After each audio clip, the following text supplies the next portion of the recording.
একটা কথা আমি সবসময় বলি, যে কথা বললে আমার অনেক সমালোচনা হয়। আমি বলি যে নির্বাচনটা দ্রুত হওয়া দরকার।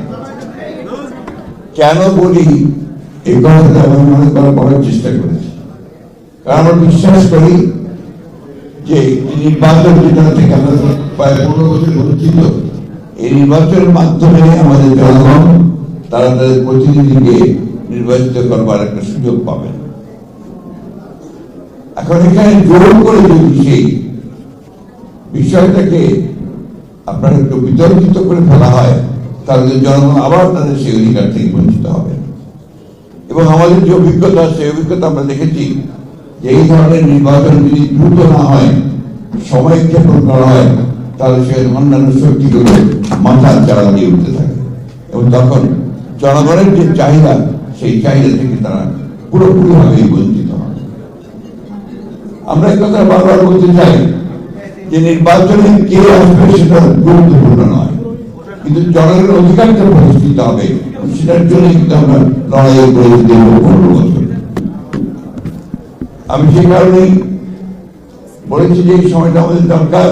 সত্যিকার অর্থে আমরা বর্তমান যে অন্তর্বর্তীকালীন সরকার আছে, সেই সরকারের কাছে আমাদের প্রত্যাশা অনেক।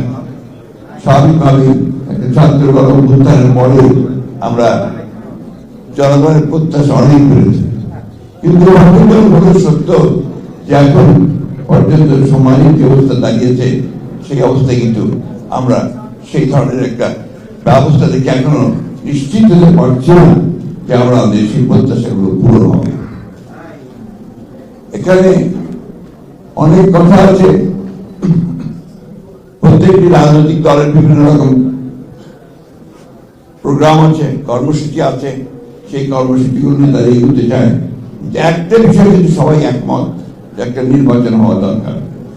নির্বাচনটা শুধু একটা দলকে ক্ষমতায় বসানোর জন্য নয়, নির্বাচন হচ্ছে গণতান্ত্রিক ব্যবস্থা দিয়ে যাওয়ার জন্য একটা পথ সৃষ্টি করা, একটা দরজা পার হওয়া। আজকে প্রশ্ন হচ্ছে সংস্কারগুলো সবগুলো করে আপনার নির্বাচনে যাওয়ার প্রশ্ন উঠেছে। তাহলে আমরা 4-5 বছর ধরে অপেক্ষা করবো, বা যতদিন সংস্কার সম্পন্ন হয় ততদিন ধরে অপেক্ষা করবে জনগণ, যে তারা তাদের ভোটের অধিকার থেকে বঞ্চিত হবে।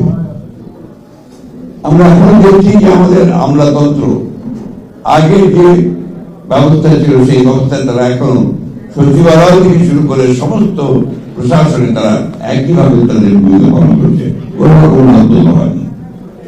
বিশ্ববিদ্যালয়গুলোতে লেখাপড়া প্রায় বন্ধ হয়ে গেছে, স্কুল কলেজগুলোতে সেই ধরনের লেখাপড়া হচ্ছে না, স্বাস্থ্য ব্যবস্থা প্রায় ভেঙে পড়েছে। এগুলো অতীত থেকেই এসছে, এখন সেগুলোর পরিবর্তনের এত অল্প সময় সম্ভব নয়, কিন্তু আমরা সেই পরিবর্তনগুলো চাই। সেই কারণে আমরা বলেছি যে নির্বাচন দ্রুত হওয়া দরকার। নির্বাচন দ্রুত হলে যে দল ক্ষমতায় আসবে, তার যে রাজনৈতিক যে কমিটমেন্ট টু পিপল থাকবে, সেই কমিটমেন্টগুলো তারা পালন করার জন্য অবশ্যই দায়বদ্ধ থাকবে।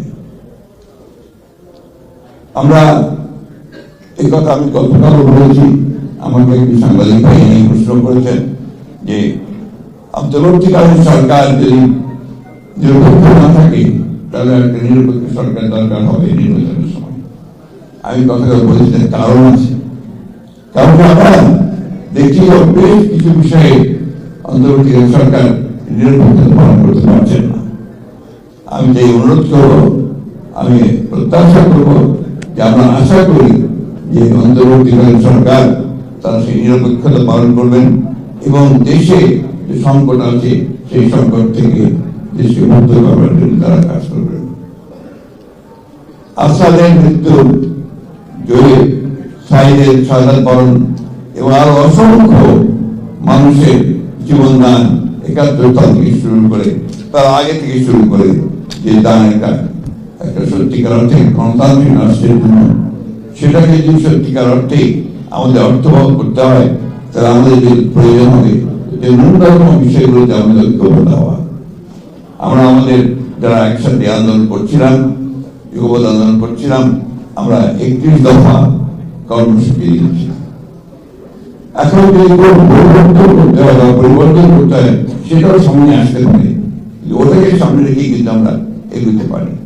যে আমি মনে করি যে আমাদের এই ন্যূনতম যে সংস্কার রয়েছে নির্বাচন কেন্দ্রিক, সেই সংস্কারগুলো করেই আমাদের দ্রুত নির্বাচনের পথে যাওয়া উচিত এবং নির্বাচনের মধ্য দিয়ে যে সরকার বেরিয়ে আসবে তাদের দায়িত্ব হবে এখানে আপনার পুরোপুরিভাবে সেই সংস্কার যে কমিটমেন্ট আমাদের আছে, একটি কমিটমেন্ট, সেই কমিটমেন্টকে বাস্তবায়িত করা, জনগণের প্রত্যাশাকে পূরণ করা।